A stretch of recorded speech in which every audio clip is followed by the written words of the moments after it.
So औषधी seven काल. I hope it's audible now. Okay. So we will continue now. औषधी seven काल.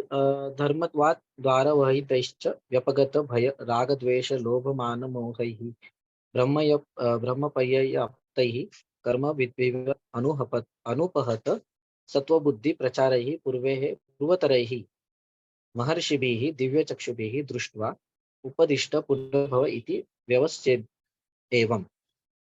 तो ये पूर्वकाली कर्मिष्ठ तसे सत्वगुण सर भूयिष्ठ आवाज असते. येत नाहीये तुमचा. आता येतोय? हॅलो, माझ्याकडे नाही नेटवर्क सर. कनेक्शन छान आहे. Hello. Voice is clear. Yes. Okay, I will continue because I immediately come to know की network connection lose or not. Okay. पूर्वकाली कर्मिष्ठ तसेच सत्वगुण भूयिष्ठ असे ऋषी महर्षी एके ठिकाणी जमून शास्त्राधिकांसंबंधी चर्चा करत असत. आपल्यापैकी वयोवृद्ध, ज्ञानवृद्ध आणि तपवृद्ध अशा महर्षीला प्रधानपद सर देऊन आवाज येत नाहीये.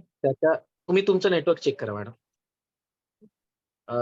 त्याच्या अध्यक्षतेखाली एखाद्या प्रशस्त देशात नदीतटी अगर तशाच एखाद्या पुण्यक्षेत्रात ऋषींचा मेळावा भरून जनपद हितकारिणी सभा भरत असत. आणि परस्परांविषयी प्रेमभाव बाळगणारे सत्वगुण संपत्तीने संपन्न अशा त्या महर्षींच्या सभास्थानातून बाहेर पडणारे निर्णयी तसेच मौलिक असत. तपोनिष्ठ मुनिवरांच्या वैचारिक पातळीला रज आणि तमोदोषांचा पुसट संबंधही जडण्याचा सुतराम संबंध नव्हता. कृतयुगाच्याही आरंभी अशा प्रकारच्या तपस्वी विभूतींचे प्राबल्य होते. इतर प्रजाही धर्मनिष्ठ आणि कर्मनिष्ठ अशी असे. ते युगच तपोनिष्ठांचे असल्यामुळे प्रत्येक शास्त्राचा पायाच अशा वरिष्ठ ऋषीवर्यांकडनं घातला जात असे. आमच्या आयुर्वेदीय ग्रंथातील वरील उतारा म्हणजे वर निर्देशिलेला ऋषीवरांच्या अमोघ वाणीचे अमृत तुल्य असे फल आहे. पुनर्जन्माविषयी बोलताना त्यांनी आपल्या दिव्य दृष्टीने तो आहे ते पाहून मग सांगितले आहे. आज मितसे अशा कर्मिष्ठ आणि तपोनिष्ठांचे अगदीच दुर्भिक्ष झाले.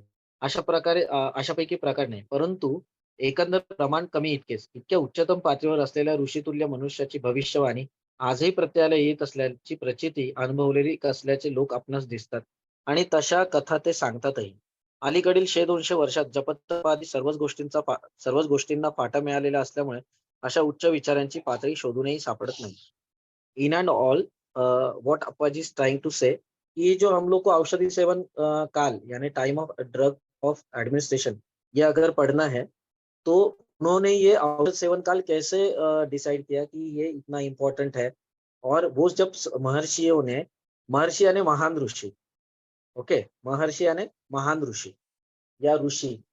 ओके, सो ये सब जब उन्होंने किया था, जैसे देवर्षि थे, देवों के ऋषि नारद मुनि थे, तो ये महर्षि यानी एक क्या बोलते हैं हम लोग लेवल ऑफ स्पिरिचुअल डिग्री के बारे में कहा है. और जब महर्षि कहते हैं तो वो आप्तवचन कहता है, मतलब हम लोग आप्तवचन कहते हैं. जैसे अभी देखेंगे 25 और 26 चैप्टर जो है चरक सूत्र स्थान का, और या वातकला कली अध्याय जो चरक सूत्र स्थान 12वां अध्याय है, तो उसमें आप पाएंगे कि क्वेश्चन आंसर के संबंध में ये पूरी चर्चा की है. या शारीर स्थान अगर आप वो उठा के देख लेंगे तो there is question and answer, means disciple is asking question to the priest. Okay, so what exactly is the process कि जब भी वो ये करते हैं तो बहुपरीक्ष ही सिद्धांत की जो व्याख्या है, अगर वो कोई चीज प्रपोज करते हैं हमारे सामने या ये स्टेटमेंट देते हैं कि ये चीज ऐसी है, है कि जो भी इसके बारे में है औषध सेवन का, तो उसका एक कभी भी ना क्या करना, कोई भी राइटर हो, वो आयुर्वेदिक बुक का राइटर हो नहीं तो एक नॉवेल का राइटर हो, एक वो बैकग्राउंड इस्टेब्लिश करता है. जब भी कोई चैप्टर स्टार्ट होने वाला है तब आप इसमें भी देखेंगे चरक संहिता में उपसंहार करके एक लास्ट में कॉलम रहता है. देखो, मतलब एवरीथिंग इज बिन समराइज, और स्टार्टिंग में भी वो बता देते हैं कि पिछले चैप्टर में हम लोग ये देखा था या आने वाले चैप्टर में हम लोग ये देखने वाले हैं. ओके, सो उसको बोलते हैं निर्देश तंत्र युक्त. Okay, so we will not go in detail, but in all in this 2 paragraph what he is trying to establish the things कि जो औषधि सेवन काल उन्होंने अभी बताने वाले हैं या बताए हुए हैं ऑलरेडी आचार्यों ने, तो उनको आपको प्रमाण ही मानना है. ओके, क्योंकि उनकी तपस्या बहुत ज्यादा थी और वैसे लोग अभी है भी नहीं। तो इसके लिए इनका प्रमाण मानना हमको बहुत इम्पोर्टेंट है। अभी नेक्स्ट प्लेस थोड़ा शेयर करता हूँ। I hope everyone is I am audible to everyone and slides are also visible.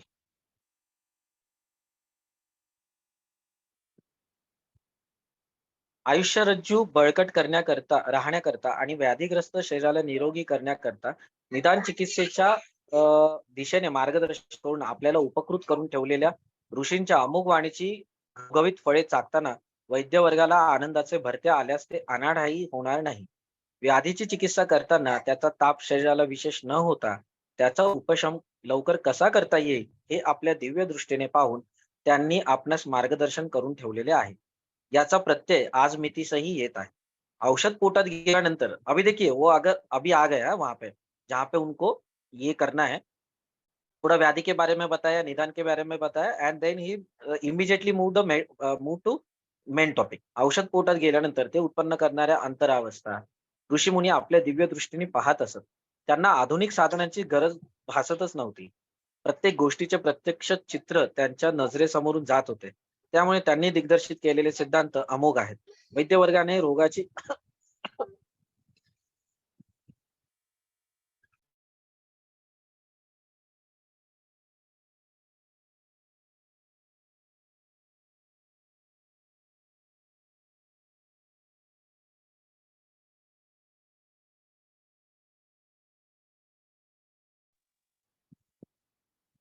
तेच औषध तेच औषधी घेण्याचे काळ आता विचारात घ्यावयाचे आहे.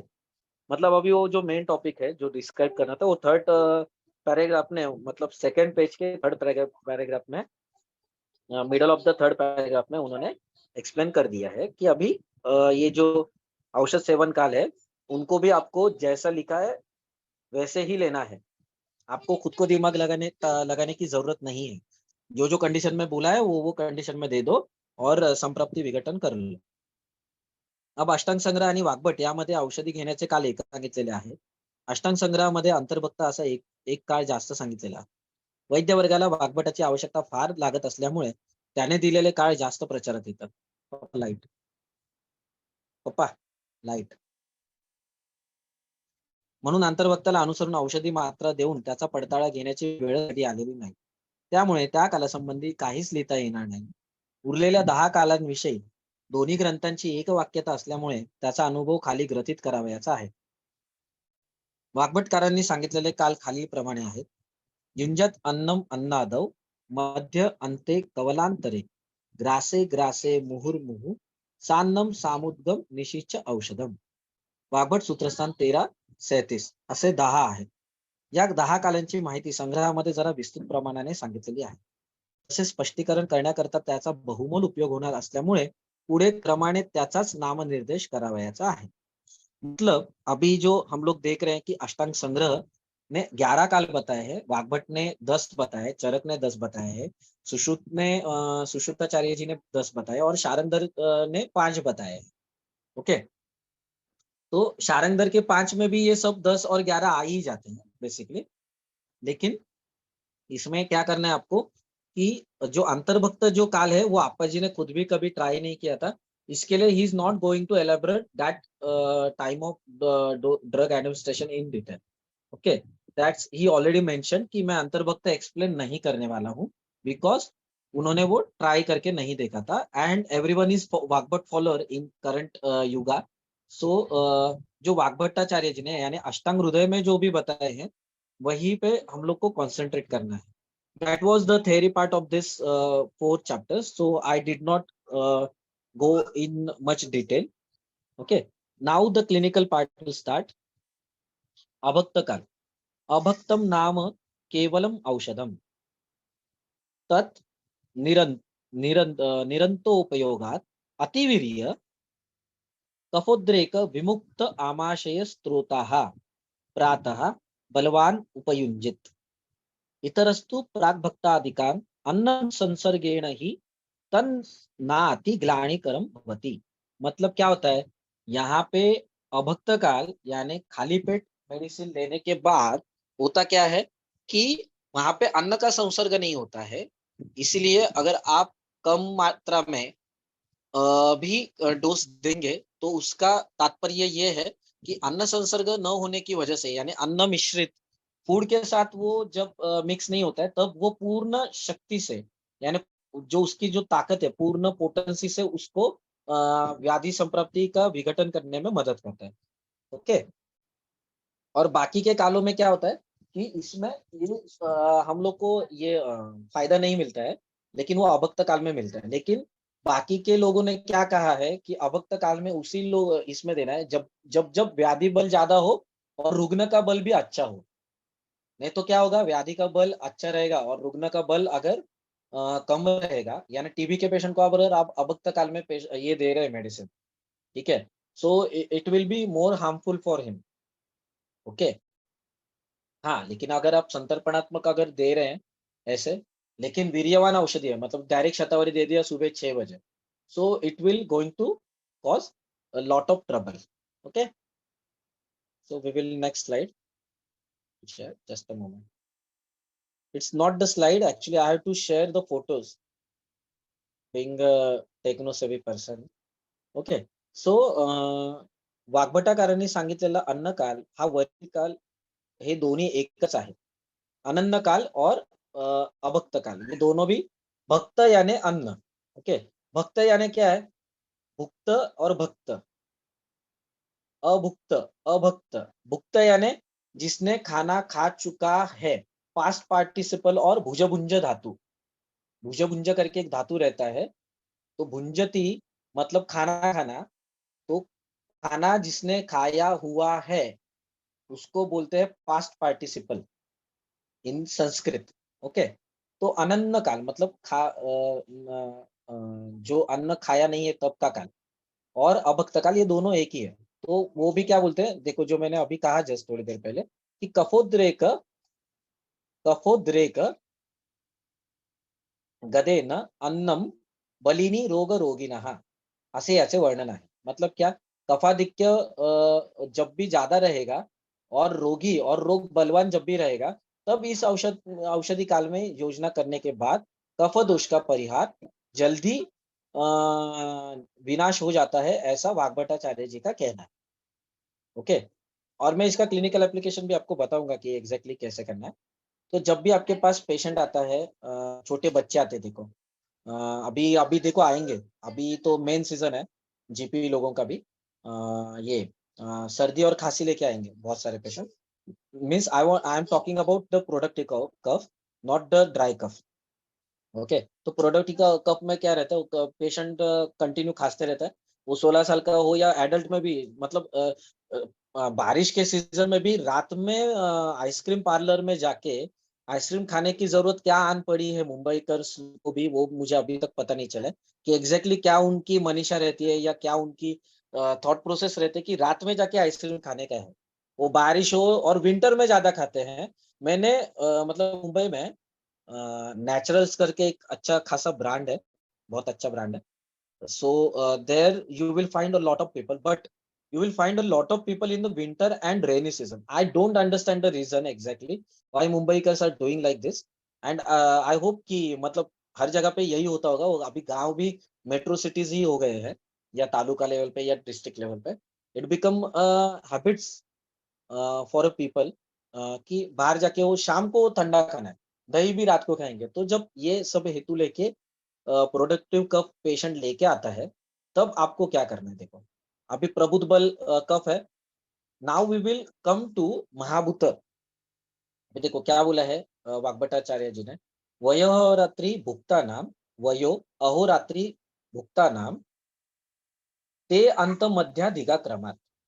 मतलब क्या, ये चरक सूत्रस्थान, सॉरी वाग्भट सूत्रस्थान एक में बताया कि दोषों का डोमिनेंस काल क्या है। मतलब सुबह 6 से सुबह 10 बजे तक ये कफ दोष का है, सुबह 10 से 2 बजे तक ये पित्त दोष का है, सुबह सॉरी दोपहर 2, काइंडली म्यूट योरसेल्फ एवरीवन। सुबह 10 सॉरी दोपहर 2 से शाम को 6 ये अगेन इसका है अपने वायु वायु वात दोष का है। अगेन शाम का 6 बजे और रात के 10 बजे तक कफ दोष का है। रात के 10 बजे से रात को 2 बजे तक ये पित्त दोष का है। और morning to 2 AM to 6 PM, sorry 6 AM is a वात दोष का। Now we will divide it into more smaller groups, more smaller entities like कफ दोष यानी पृथ्वी प्लस आप महाभूत, उसका काल है सुबह 6 से सुबह 10 बजे तक।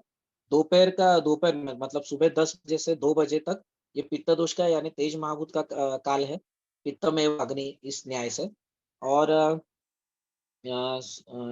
दोपहर 2 से शाम को 6 बजे तक ये आता है वात दोष यानी वायु प्लस आकाश महाभूत। ठीक है, ये निसर्ग का चक्र है, that is a biorhythm, biological clock, sorry. ठीक है, that is a rhythm of life. Okay, and Acharya has been already told all about this in detail also.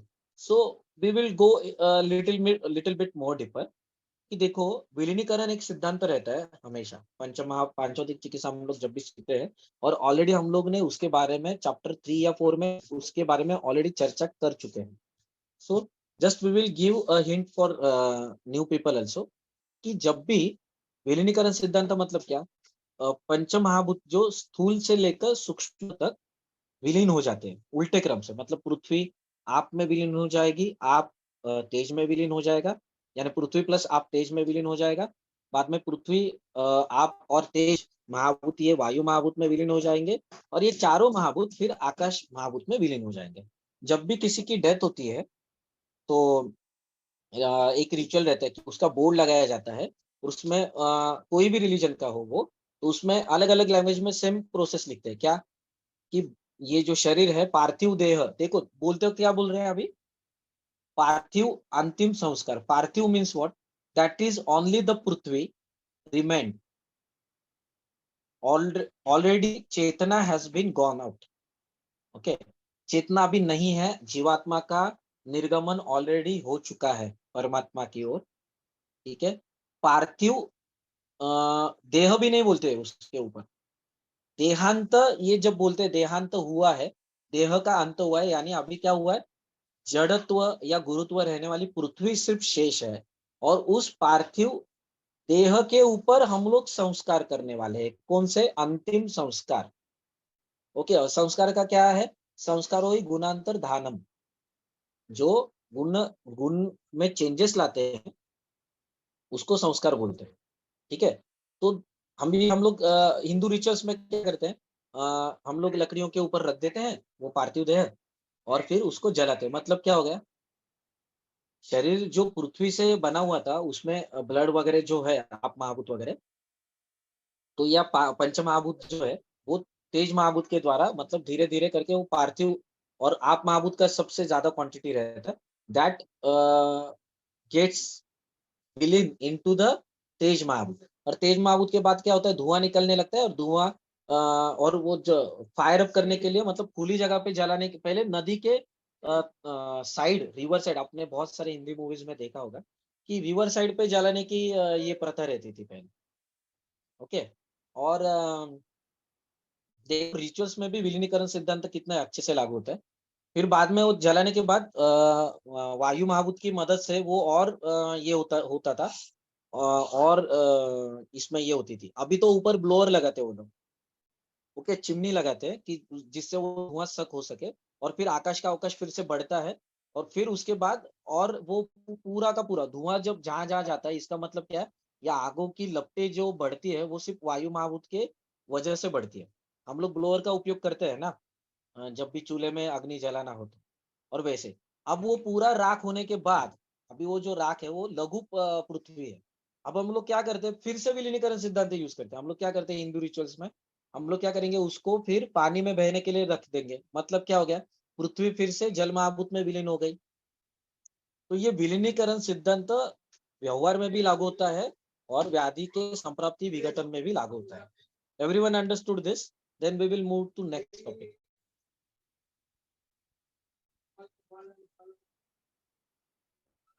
So everywhere there is Vilinikaran Siddhant. Okay. Only Neelam madam is attending the session. I guess not. Everyone is listening. Then you can type in the chat box. This should be interactive session, no? We are not this is not a professional lecture series. We want to share the knowledge only. Okay? So that you can practice पांचोतिक चिकित्सा और daily में देखते जाइए ये सब चीजें. हाँ, तो अभी हम लोग फिर से विलीनीकरण सिद्धांत, अभी ये व्यवहार का हो गया. अभी हम लोग आते हैं यहाँ पे दोषों के काल. अभी देखो, पृथ्वी प्लस आप महाभूत है, ठीक है. अब ये जो अपना ये है, हाँ, पृथ्वी प्लस आप महाभूत है, वो अभी तैयार हुआ है, ठीक है. पृथ्वी प्लस आप महाभूत तैयार होने के बाद क्या हो रहा है, तेज महाभूत में वो विलीन हो रहा है, मतलब तेज का डोमिनेंस बढ़ता है, तो विलीन हो जाते हैं. फिर पृथ्वी प्लस आप और तेज महाभूत वायु और आकाश महाभूत में विलीन हो जाते हैं. It's so simple to understand. Again पृथ्वी और कफ का पृथ्वी प्लस आप महाभूत बढ़ते हैं शाम के टाइम, फिर से तेज महाभूत में विलीन हो जाते हैं, फिर ये तीनों वायु और आकाश महाभूत में विलीन हो जाते हैं. It's the cycle, life cycle है. Okay, you understood this point. Then we will move to further, because संप्राप्ति विघटन हम लोग को देखना है अभक्त कालिका.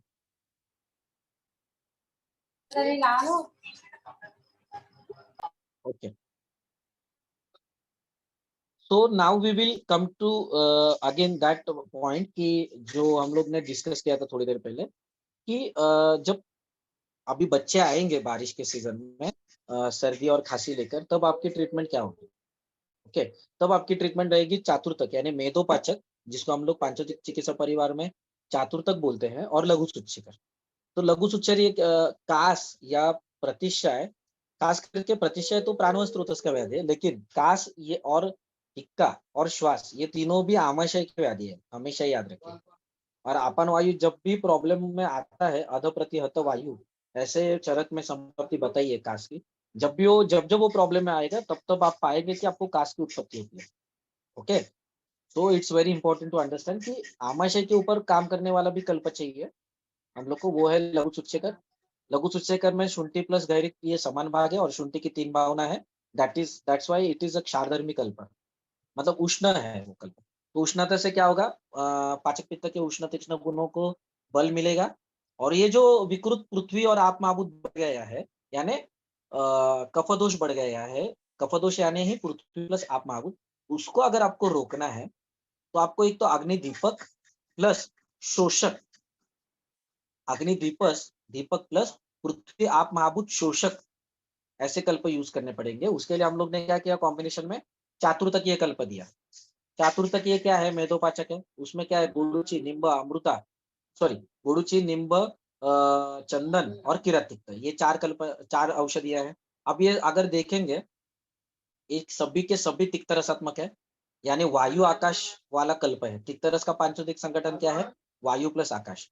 अगर हम मुझे पृथ्वी और आप महाभूत को विरोध करना है, तो मैं तेज महाभूत का तो सहाय लूंगा ही, लेकिन अगर मुझे और फास्ट करना है, तो मैं वायु और आकाश महाभूत की तरफ जाऊंगा कि मुझे भाई ये जल्दी जल्दी क्लियर करके दे दो, मेरे को काम फटाफट खत्म करना है, व्याधि संप्रप्ति मेरे को जल्दी जल्दी चाहिए. अब फिर मैं अभी ऐसा टाइम ऑफ एडमिनिस्ट्रेशन चूज करूंगा जहां पे मैं कफ को आसानी से जीत सकता हूँ. अभी फिर से वो कफ दोषों के डोमिनेंस के ऊपर आते हैं. सुबह 6 बजे और शाम को 6 बजे वात दोष ये 0 लेवल पे रहता है, और कफ दोष ये 0 लेवल पे रहता है. क्यों, क्योंकि कफ दोष की शुरुआत होने वाली है और वात दोष खत्म हो चुका है. मतलब वो 2 बजे स्टार्ट हुआ था, सुबह 2 बजे, शाम को 6 बजे उसका एंड अप हुआ, करेक्ट. और एंड होने के बाद ये मतलब अभी वो 0 लेवल पे है, और फिर अभी कफदोष भी स्टार्ट होने वाला है, इसके लिए उसकी पोटेंसी भी 0 है. इसीलिए जब भी हम लोग सुबह 6 बजे अगर मेडिसिन देंगे लघु सूच्यकर 10 मिलीग्राम्स में, मैंने क्या वर्ड यूज किया है, 10 milligram, and chaturthak is also 10 milligram या 30 मिलीग्राम पकड़ लीजिए, तो फिर 40 मिलीग्राम में अगर मेडिसिन जाएगा, और वी हैव द लॉजिक कि इसका शोषण होना चाहिए, इसमें वायु प्लस आकाश महाभूत है, और लघु सूच्यकर में तेज महाभूत है, तो तेज वायु आकाश में हम लोग को पृथ्वी प्लस आप महाभूत का विलीनीकरण करना है. Okay, we are using the विलीनीकरण सिद्धांत by taking help of the drug administration, sorry, dose time of the drug administration, that is 6 a.m. That's why we get very good results in the morning session. Okay, so it's very important कि जब भी आपको कफ दोष को कम करना है तब आपको इसको देना है. अब आते हैं दूसरी बात, अगर आपको कफ दोष को अगर बढ़ाना है तो this is the best time.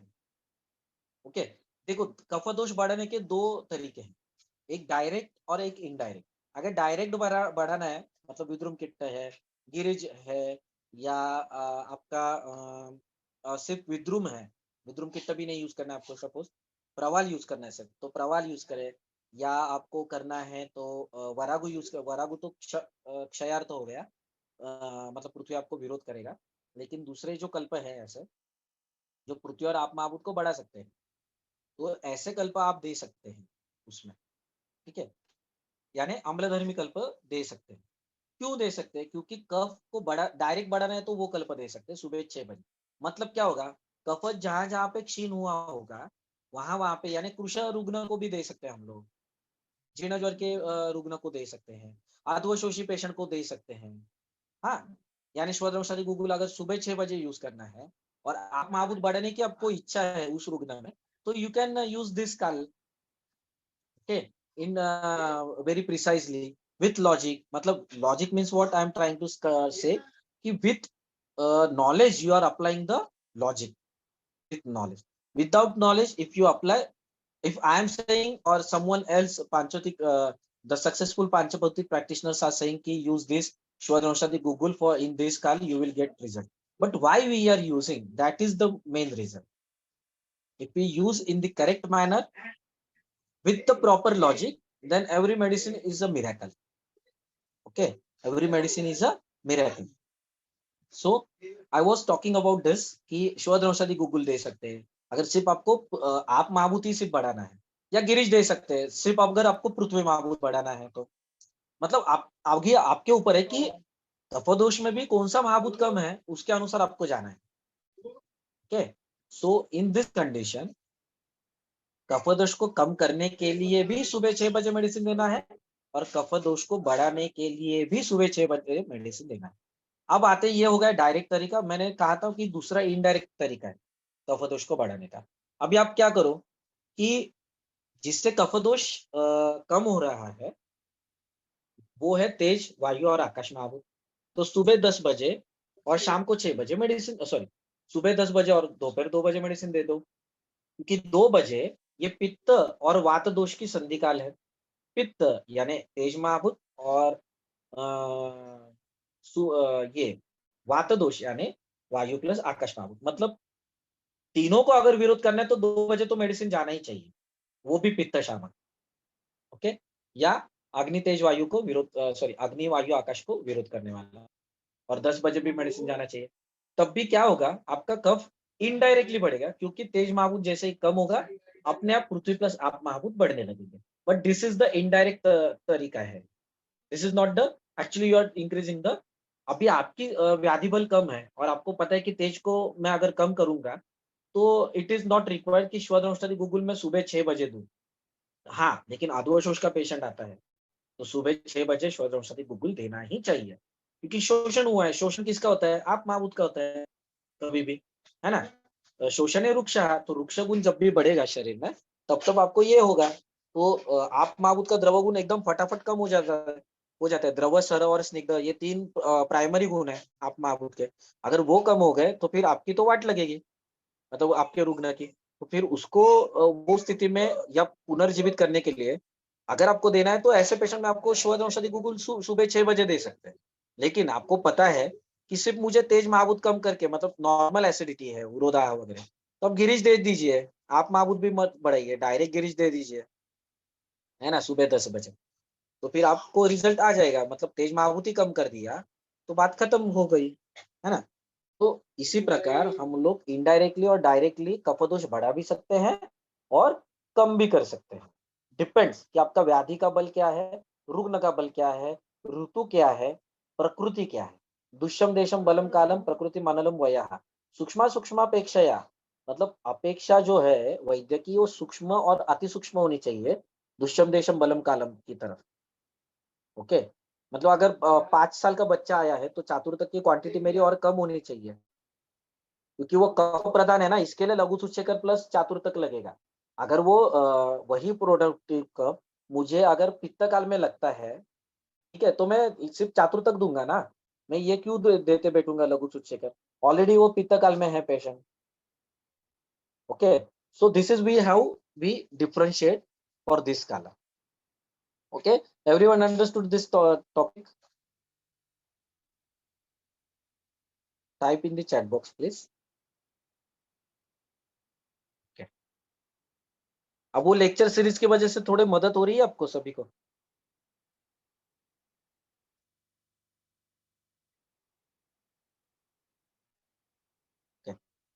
सो अभी हम लोग का एक्सपेंशन ज्यादा हो गया, वी विल नहीं तो हम लोग को एक काल को तो एक लेक्चर लगेगा। ओके, कहाँ पे थे हम लोग? हाँ, संग्रहकार या कालाची व्याप्ती व्यापक प्रमाणाने मांडतात. I am on the 5th line. त्यांनी सांगितलेल्या कालात प्रातः असा एक शब्द योजलेला आहे. सकाळी भल्या पहाटेस या औषधी कालावर योजना करावयाची असते. दोषांच्या विभागणीप्रमाणे पहाटेचा काल वातवृद्धीचा असतो. यामध्ये वातदोष आपल्या गुणांचा उत्कर्ष करतो. अभी ये थोड़ा कंफ्यूजिंग लाइन है, तो इसको भूलना मत। और ये एक्सप्लेनेशन समझ के लेना आपके दृष्टिकोण से और मेरे भी दृष्टिकोण से, और एज अ पांचभौतिक प्रैक्टिशनर या आयुर्वेदिक प्रैक्टिशनर करके बहुत ज्यादा इंपॉर्टेंट है।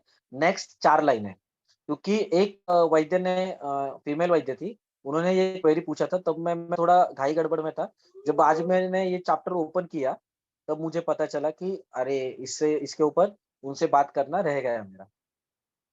तब ये देखते हैं, और अगर आपको समझ में नहीं आया तो दोबारा पूछ लीजिए, कुछ प्रॉब्लेम नाही आहे. तो सकाळी भल्या पहाटे त्या औषधी कालावर योजना करावयाची असते. दोषांच्या विभागणीप्रमाणे पहाटेचा काल वातवृद्धीचा असतो. यामध्ये वातदोष आपल्या गुणांचा उत्कर्ष करतो. कालाला अनुसरून त्याचा शीत हा धर्म वाढलेला असतो. या अवस्थेमध्ये तो, अभी कन्फ्युजिंग लाईन देखिए, या अवस्थेमध्ये तो अनुलोम गतीने न जाता त्याची प्रतिलोम गती झालेली असते. शीतकालात वातदोषाचा शीतधर्म कफाच्या गुणधर्माला समान पडत असल्यामुळे त्याचे शीतत्व जास्त प्रमाणात वाढते. कफदोषाच्या सर्वच गुणांचे प्रमाण वाढलेले असते. शिवाय वायूची प्रतिलोम गती असल्यामुळे खोकताना कफ सुटल्यास त्याला बाहेर चटकन टाकता येत नाही. त्यामुळे घुसमट होऊन रोग्याला श्वास टाकण्यासही अतिशय अडचण पडते. अभी तक हम लोग ने जो लर्न किया है कि ब्राह्मे मुहूर्ते उत्तिष्ठे क्यों करना है और मलमूत्र विसर्जन ये क्यों करना है मॉर्निंग में। अभी हम लोग जो भी मलमूत्र विसर्जन करते हैं ना, अगर हाँ मतलब मैं थोड़ा अल्पमति और आलसी वैद्य हूँ, इसके लिए मैं 6 बजे के बाद उठता हूँ। कभी कभी मेरा 6 बजे से पहले उठना हो जाता है, हफ्ते में 1 या 2 बारी, लेकिन 5 दिन तो मैं 6 बजे के बाद ही उठता हूँ। अब मैं क्या कर रहा हूँ, मैं कफकाल में जा रहा हूँ, ठीक है, 7 बजे, 7:15, 7:30 बजे, ठीक है, क्लिनिक के हिसाब से हम लोग उठते हैं। अब क्या हो रहा है कि जब भी मैं जा रहा हूँ कफ काल में, तब कफ का जो ये जो शीत गुण है, तो वो मुझे अड़चन क्रिएट करेगा। और कफ ये दोष जो है पृथ्वी प्लस आप महाभूत के द्वारा बनाया जाता है। तो ये दोनों मतलब खास करके पृथ्वी महाभूत मुझे अवरोध निर्माण करेगा, और आप महाभूत का शीत गुण ये मुझे अवरोध निर्माण करेगा। इसके लिए बहुत सारे पेशेंट को अगर आप सुबह उठने को अगर बोलेंगे, सिर्फ 21 डेज का जो हैबिट फॉर्मिंग सेशन जो रहता है, जो हम लोग पेशेंट को बोलते हैं कि सुबह सिर्फ आप जाग के बैठो, ये बहुत सारे पेशेंट लेट सोते हैं, उस वजह से ये मुंबई में तो काफी दिक्कत आती है, और मोबाइल में तो अभी गांव में भी दिक्कत आती है। तो इसीलिए इसके ऊपर थोड़ा ध्यान दीजिए। अब ये जो लाइन है तो फिर से हम लोग देखेंगे यहाँ पे, 1 मिनट। हाँ,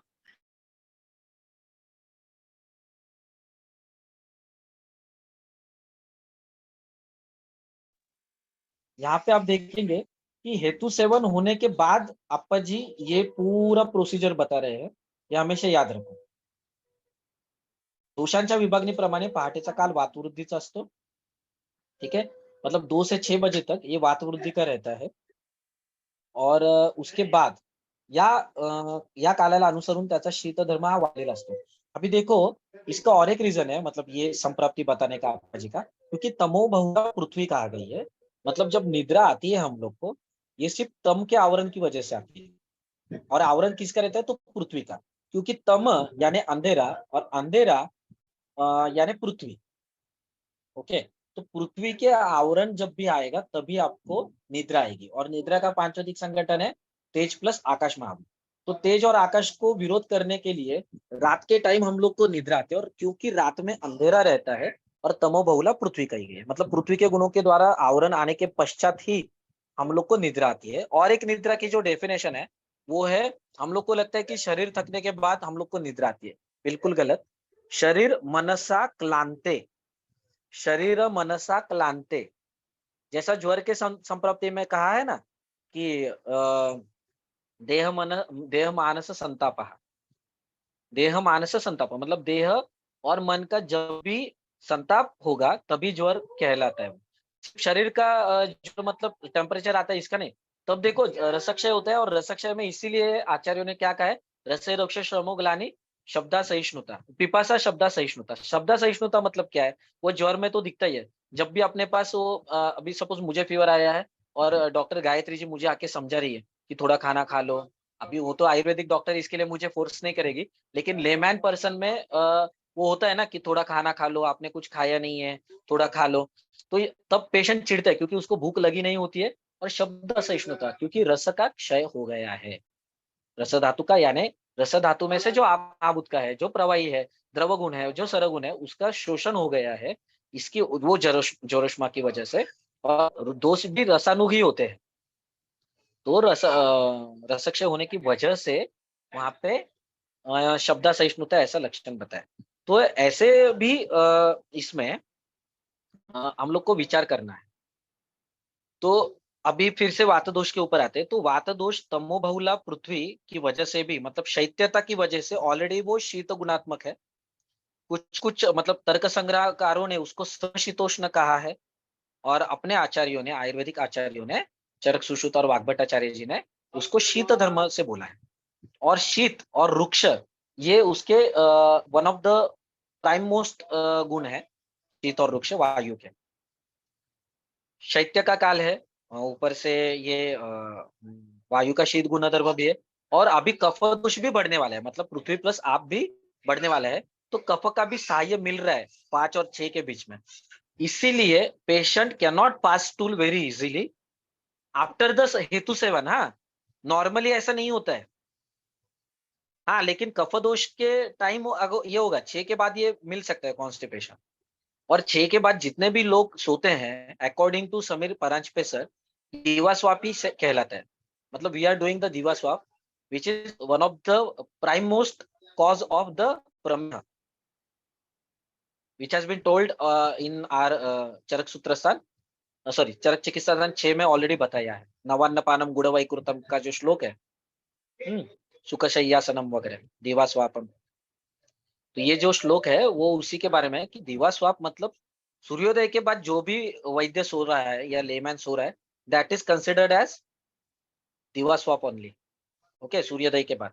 तो अभी अगर आप सोते हैं तो कृपया अभी ये हेतु ध्यान में रखकर थोड़ा अभी आप ये करें। तो अभी फिर से संप्राप्ति की ओर आते हैं। तो ये कफ का शीत दोष मतलब कफ दोष बढ़ने वाला है।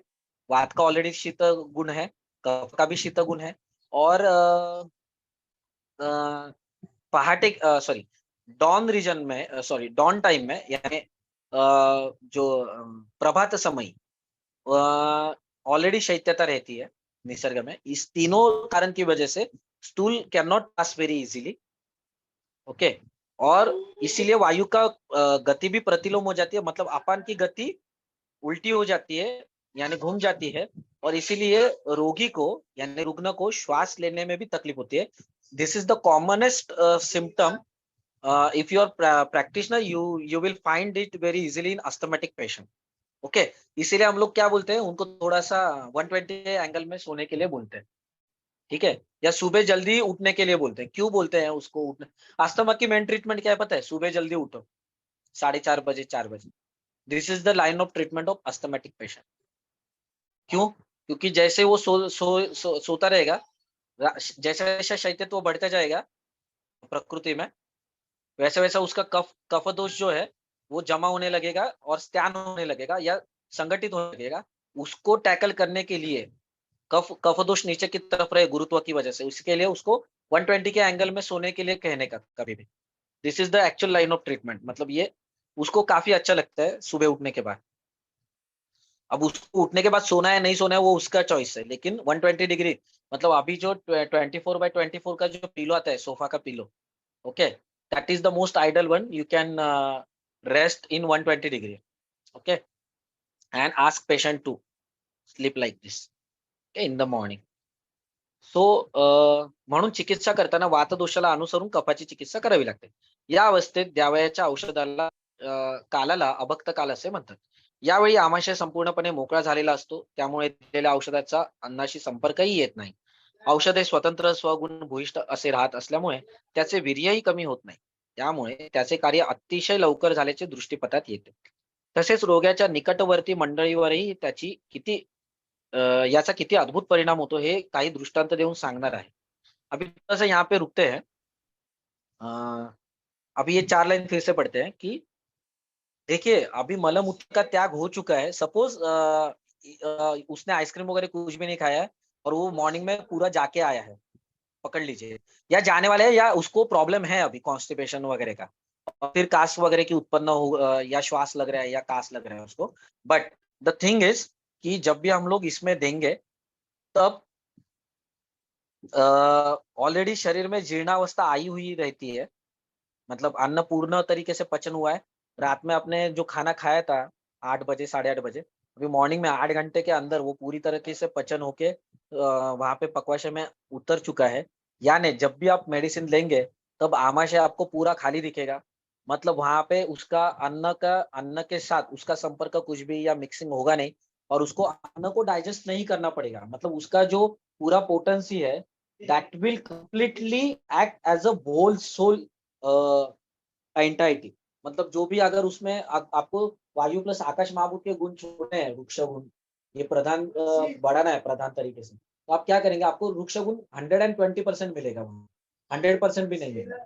लेकिन वही अगर आप खाना खाने के बाद जैसे लघु शिक्षकर वगैरह देते हैं, तो हम लोग को वो अन्न का क्लेद का पचन हो, इसी के लिए हम लोग लघु शिक्षकर व्यानुदान काल में देते हैं, सामान को करेक्ट करने के लिए, या हरलू देते हैं सुबह 10, सुबह दोपहर 2 बजे, और बहुत सारी मेडिसिन देते हैं सामान को करेक्ट करने के लिए। तो ये जब भी इसके लिए अभक्त काल का कंप्लीटली इम्पोर्टेंस ही अलग है। इसीलिए यकृत की जब भी दृष्टि आएगी आपके पास, यानी अग्निमांद्य लेकर पेशेंट आता है, तब हम लोग फलत्रिकादि गुग्गुल, फलत्रिकादि वात, कुमारी आसव, अ, बाद में ताम्रभस्म, रोहितकारिष्ट तो मैंने सिर्फ एक ही पेशेंट में यूज किया है लास्ट 7 ईयर्स में। लेकिन ऐसा बोले आरोग्यवर्धिनी, ऐसे आप क्रम-क्रम से आप उसको यूज कर सकते हैं। सबसे ईज़ी क्या है? अगर आपको विदाउट ट्रबल आपको अगर ये चाहिए, तो यू कैन ऑप्ट फॉर फल एकादी गुगुल, या अगर आपको बहुत ही सुकुमार पेशेंट है आपके पास और गॉल स्टोन वगैरह भी है, तो आप ताम्रभस्म दे सकते हैं मूलक स्वरस के साथ, ओके। और वो भी कितना देना है, राई का जो मात्रा रहता है ना, राई राई राई की जो मात्रा रहती है वो भी छोटी राई, हाँ, बड़ी राई नहीं। मार्केट में 2 प्रकार की राई मिलते हैं, एक ब्राउन कलर की, ब्लॅक कलर की. जो ब्लॅक कलर की छोटी राई रहती आहे, याचा अर्थ मी मोहरीबद्दल म्हणतोय. ओके. आता मला संस्कृत अर्थ त्याचं नाव आठवत नाहीये. बट मोहरी या राई के क्वांटिटी में आपको ताम्रभस्म देना है, जो ये लघु लेखन, सारक भी करता है, लेखन भी करता है और पित्त को सरगुण प्रदान करता है. सारक यानी पित्त को सरगुण प्रदान करता है. और पित्त का सरगुण, पित्तम सस्नेह तीक्ष्णोष्णम लघु विश्रम सरम द्रवम, तो सरगुण जब भी प्रदान करेगा यानी पित्त के अधोगति को वो अधोगति प्राप्त करता है. ठीक है, सरशप, करेक्ट, सरशप बोलते हैं उसको. तो सरशप के क्वांटिटी में आपको देना है. ओके.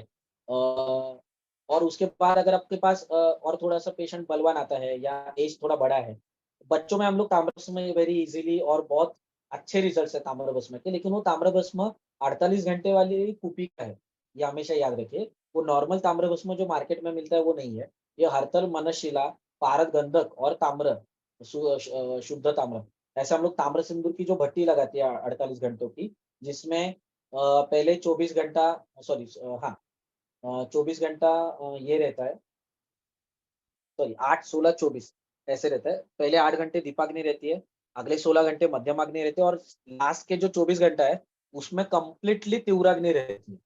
तीव्राग्नि यानी खदीर और देवदार की जो लकड़ियाँ रहती है, उससे हम लोग तीव्राग्नि देते हैं। So it's very important and very crucial कि तब वो तांबा सिंदूर तैयार हो जाता है। और इसमें तो अग्नि का संस्कार उसके ऊपर अच्छा होता है। और कफकाल में क्यों देना है बच्चों में? क्योंकि वो कफकाल का रुग्ण है ना, यानी पृथ्वी प्लस आप महाभूत बहुत अच्छा है उसमें, वो कफकाल में। इसके लिए बालकों में इतना भी विषामारित देने के बाद इतने से क्वांटिटी में कुछ भी बाधा नहीं आती है। उल्टा उसको जो कॉन्स्टिपेशन की जो तकलीफ आती है, मतलब बहुत सारे मैंने बच्चे देखे हैं वो रोते हैं मोशन पास करते वक्त, और उसके लिए वो अवॉइड करते हैं। And that becomes very headache for the parents also. They don't pass the stool because it's so hard. Stool is so hard that they while passing the stool, वो उनको बहुत दर्द होता है। और परिकर्तिका जैसे हम लोग को लक्षण उसमें भी दिखते हैं। तो ताम्रभस्म तब शहद के साथ यूज करो। और जब भी आपको गॉल का पेशेंट है तब आपको मूलक स्वरस के साथ यूज करना है। ओके। और बाद में अगर आपको थोड़ा 11-12 साल के ऊपर का रुग्ण है, तो आप वहाँ पे फलत्रिकादि गुगुल यूज़ कर सकते हैं। अगर आपको लग रहा है वो स्टूल बहुत हार्ड है, 2-2 दिन के बाद जा रहा है, तो आप उसको और संतर्पणजन्य हेतु है, तो फलत्रिकादि गुगुल के बाद आप फलत्रिकादि क्वाथ यूज़ कर सकते हैं। तो क्वाथ में क्या है? तेज प्लस आप महाभूत है ना? तेज के संस्कार है और आप महाभूत भी है। और पोटेंसी ज़्यादा है, तो भेदन भी करेगा। और विलीनीकरण सिद्धांत हम लोग यूज़ कर रहे हैं यहाँ पे फिर से कि जहाँ पे पृथ्वी पानी में घुल गई, ओके? पृथ्वी का पानी में विलीनीकरण हो गया, तो ये भी सिद्धांत लागू हो जाएगा और वो फिर मलानुलोमन सॉरी पुरुष का अनुलोमन अच्छे से हो जाएगा। बाद में अगर आपको थोड़ा-सा लग रहा है कि थोड़ा क्षारधर्मी मतलब कामला की हिस्ट्री है और मतलब ज़्यादा ही कुछ है कॉन्स्टिपेशन, लेकिन अपतर्पणजन्य हेतु है। मतलब बिस्किट-विस्किट खाता है, रुक्ष अन्न का सेवन ज़्यादा करता है या पापड़ वगैरह खाने की बहुत रोस्टेड फ्राइड पापड़ नहीं, ऐसा कुछ ज़्यादा खाता है, तो तब आप पाएँगे कि बाबा मतलब क्षार मतलब लवण रहता है उसमें, इसके लिए क्षारधर्मी हो गया वो हेतु पापड़ का। तो अगर ऐसा कुछ खाता है पेशेंट या चाइनीज़ वगैरह खाता है, शेज़वान सॉस खाता है या उसमें से मिर्ची वगैरह ज़्यादा खाता है वड़ा पाव के साथ। तो ये जो वड़ा पाव में भी मिर्ची ज़्यादा खाता है सपोज़, तो ये सब हो गए क्षारधर्मी हेतु। तो अगर और फिर कॉन्स्टिपेशन अगर दिख रहा है तो you can use 6 at 6 AM, ये जो मैंने सभी मेडिसिन बताए, कुमारी आसव के साथ देना है। क्योंकि कुमारी आसव क्या है? मेडिसिन है क्षारधर्मी, लेकिन कुमारी और आसव होने की वजह से उसमें अम्लता भी रहती है। मतलब आम्ल रस ये मूढ़ वातानुलोमन रहता है और गैसेस भी पास करवाता है और कुमारी ये भेदन भी करती है। तो हम लोग को तीनों भी काम हो गया। और विलीनीकरण सिद्धांत के अनुसार ये होने की वजह से आसव भी पानी पानी होने की वजह से वो अच्छे से ये होता है और क्षार धर्म को विरोध अच्छे से हो जाता है। चारों याति माधुर्यम शीघ्रम अम्लोप संहिता। तो ये सभी के सभी कल्प आप सुबह 6 बजे दे सकते हैं यकृत के कार्य करने में। अब यकृत के ऊपर कार्य क्यों करना है? मोस्ट इम्पोर्टेंट, उन्माद के पेशेंट में, अपस्मार के पेशेंट में अप्पा जी ने क्या कहा है कि यकृत की चिकित्सा करो। एक लाइन में लिख के खत्म कर दिया उसको। क्या किया? एक लाइन में लिख के खत्म कर दिया। उन्माद और अपस्मार, उन्माद मतलब क्या? मद, उत यानी ऊपर की तरफ और मद यानी आपको सभी को पता है मद मतलब एक नशे सा रहता है। मतलब जहाँ पे हम लोग को समझता नहीं exactly what is going on, मतलब भांग का कैसा नशा रहता है। तो अभी व्याधि के पर्सपेक्टिव से देखेंगे तो उत्माद मराठी में हम लोग बोलते हैं की नुसता यानी उत्माद छळ मांडलाय माझा उत्माद चालू है नुसता याचा। जो बुरे लोग रहते हैं और जब भी वो कुछ ऐसे चीजें करते हैं तो सज्जन लोग उनके बारे में ऐसे ही कहते हैं। ठीक है? और या बच्चे को भी हम लोग नुसता पसारा करून ठेवलाय, उत्माद चालू आहे याचा नुसता, दिवसभर असाच करतो, है ना? ये सब जो वर्ड है उत्माद यानी उन्माद, और जो त है वो संधि होने के बाद न हो जाता है कन्वर्ट, म आने की वजह से सामने। तो ये मद या उन्माद या अपस्मार, मतलब अपाम स्मृतिम हत्वा यानी क्या? जहाँ पे स्मृति का नाश हो जाता है या स्मरण शक्ति का नाश हो जाता है, उसको बोलते हैं अपस्मार। तो ये दोनों में क्या हेतु बताया पता है? ये एक तो सबसे पहला हेतु है अशुचि भोजनात्, मलिन आहार। ये दोनों में मतलब संप्रत्ति ऑलमोस्ट एक ही है और वो फिर हृदय में आश्रित हो जाती है और हृदय में आश्रित होने के बाद फिर ये धमनी द्वारा ये उन्माद और अपस्मार के वेग आते हैं। तो इसके सबसे इम्पोर्टेंट क्या है? विरुद्ध आहार, मलिन आहार और अशुचि आहार। ये तीनों की वजह से viruddha ahar is the most causable factor for the constipation. इसके लिए अपान के ऊपर प्रॉब्लम होता है। अपान की गति विलोमित हो जाती है, फिर वो समान के ऊपर अटैक करता है, समान फिर व्यान के ऊपर अटैक करता है, व्यान फिर उदान के ऊपर अटैक करता है और उदान फिर प्राण के ऊपर अटैक करता है। और प्राण के अंदर ही देह, इंद्रिय, बुद्धि, चित्त, ध्रुव, यानी इंद्रियों को धारण करने वाला, देह को धारण करने वाला, बुद्धि को धारण करने वाला और चित्त को धारण करने वाला। तो इसमें जो इंद्रिय है, इंद्रियों के ऊपर उष्णता की वजह से, उस वायु की वजह से उपघात होने के बाद ही अपस्मार और उन्माद के वेग आते हैं। तो इसीलिए अप्पा जी ने क्या कहा कि आप पहले यकृत की चिकित्सा करो, यानी यकृत का जो पित्त है, पाचक पित्त, उसको सरगुण प्राप्त कर दो और फिर वो पुरुष का जब अनुलोमन हो जाएगा, तब आपको ये ट्रीटमेंट भंग हो जाएगा और मूले कुठार न्याय से भंग होगा। मतलब आप मूल कॉज के ऊपर आप संतृप्ति करें। यहाँ पे स्मृति सागर वगैरह रस का रिजल्ट आएगा, नहीं आएगा, I I have never used that, but being a ras shastri, I feel that कि यकृत के ऊपर पहले चिकित्सा होनी चाहिए। हाँ, अगर मैं सिर्फ रस औषधि की चिकित्सा करता हूँ, तो फिर मैं ब्राह्मीवटी और ये सब दे दूंगा, लेकिन ब्राह्मीवटी से रिजल्ट तुरंत आएगा नहीं, unless and until you clear the constipation.